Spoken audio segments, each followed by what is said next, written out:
Hello friends, mother cook চ্যানেলে সবাইকে স্বাগত। আজকে আমার রেসিপি মাছের মাথা দিয়ে ভাঙাচোরা শুক্তো। এই ভাঙাচোরা শুক্তো রেসিপিটি গরম ভাতের সাথে দারুণ লাগে। তো চলুন দেখতে থাকুন আমি কিভাবে বানাই এই ভাঙাচোরা শুক্তো।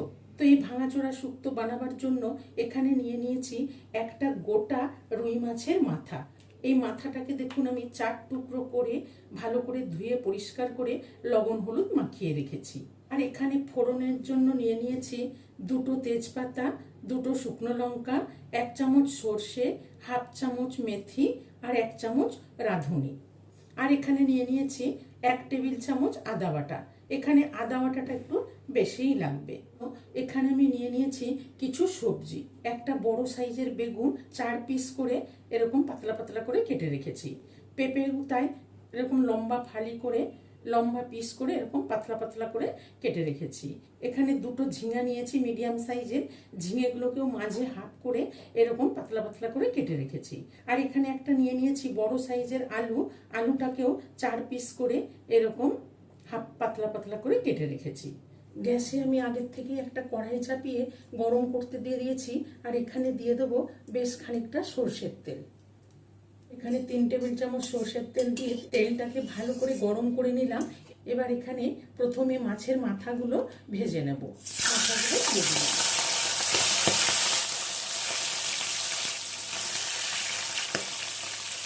মাথাগুলো দিয়ে আমি একটু ঢেকে দিলাম, কেন কি মাছের মাথা ভাজার সময় খুব ফাটে, তেলটা ছেটে, সেই জন্য ঢেকে দিলাম।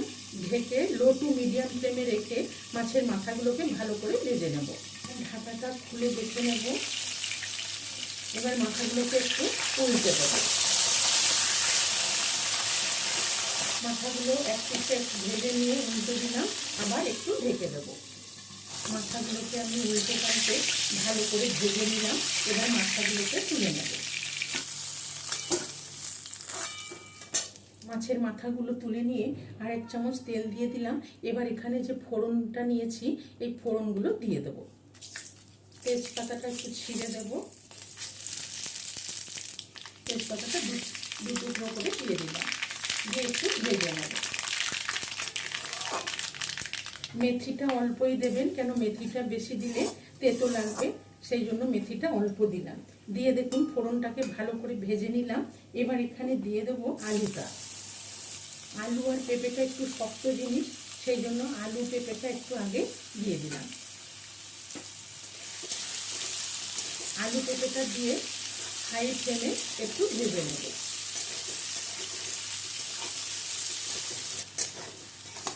আলু পেঁপেটা দিয়ে একটু ভেজে নিলাম।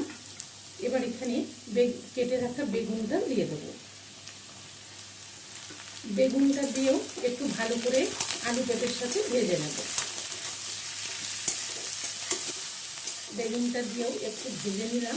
এবার এখানে দিয়ে দেবো ঝিঙেটা। ঝিঙেটা দিয়ে ভালো করে নেড়ে মিশিয়ে নেব। এবার দেখুন এখানে স্বাদ মতো আমি 1 চামচ আর হাফ চামচ 1.5 চামচ মতো লবণ দিয়ে দিলাম। আর এখানে দিয়ে দেবো হাফ চামচ মতো হলুদ গুঁড়ো দিয়ে লবণ হলুদটা ভালো করে মিশিয়ে নেব। দেখুন লবণ হলুদটা ভালো করে মিশিয়ে নিলাম।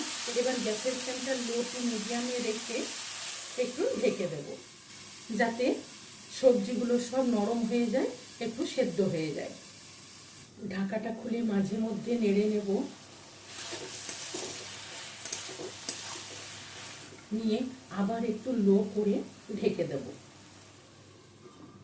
কিছুক্ষণ পর আবার ঢাকাটা খুলে দেখে নেব। দেখুন ঝিঙেটা দেওয়ার পরে জল বেরিয়েছে। আমি একটু ভালো করে নেড়ে নেব। দেখুন সবজিগুলো সব নরম হয়ে মজে গেছে, আলুগুলোও সেদ্ধ হয়ে গেছে। এবার আমি এখানে ভেজে রাখা মাথাগুলো দিয়ে দেবো। মাথাগুলো দিয়ে সবজির সাথে ভালো করে নেড়ে মিশিয়ে নেব। সবজি সব সেদ্ধ হয়ে গেছে, কিন্তু যেহেতু মাথাগুলো দিলাম, মাথাগুলো একটু নরম হয়ে সেদ্ধ হয়ে যাওয়ার জন্য একটু ঢেকে দিলাম। এবার আমার ঢাকাটা খুলে দেখে নেব। দেখুন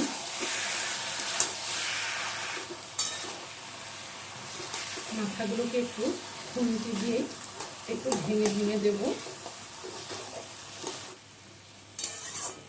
দেখুন সবজি মাথা সব সেদ্ধ হয়ে গেছে, নরম হয়ে গেছে। এবার এখানে দিয়ে দেব আদা বাটাটা। আদা বাটাটা দিয়ে ভালো করে নেড়ে মিশিয়ে দেব। আমি আদা বাটাটা দিয়ে ভালো করে নেড়ে মিশিয়ে নিলাম। এবার একটু ঢেকে দেবো যাতে আদা বাটার গন্ধটা খুব ভালোভাবে মিশে যায়। ঢাকাটা খুলে দেখে নেব। দেখুন চারিদিকে তেল বেরোতে শুরু করেছে, খুব সুন্দর একটা গন্ধ বেরিয়েছে। তো একটু হালকা হাতে নেড়ে নেব। দেখুন ভাঙাচোরা শুক্তো একদম রেডি। ভাঙাচোরা শুক্তো খুব সুন্দরভাবে খুব সহজভাবে তৈরি হয়ে গেল। তো চলুন এবার গরম গরম সার্ভ করি। রেসিপিটি ভালো লেগে থাকলে মাদার কুক চ্যানেলটিকে লাইক, শেয়ার এবং সাবস্ক্রাইব করার অনুরোধ রইল। পাশে থাকা বেল আইকনটা প্রেস করবেন। যখনই আমি নতুন কোনো ভিডিও আপলোড করব আপনাদের কাছে নোটিফিকেশন পৌঁছে যাবে। সুস্থ থাকবেন, ভালো থাকবেন। এই রেসিপিটি গরম ভাতের সাথে গরম গরম পরিবেশন করুন।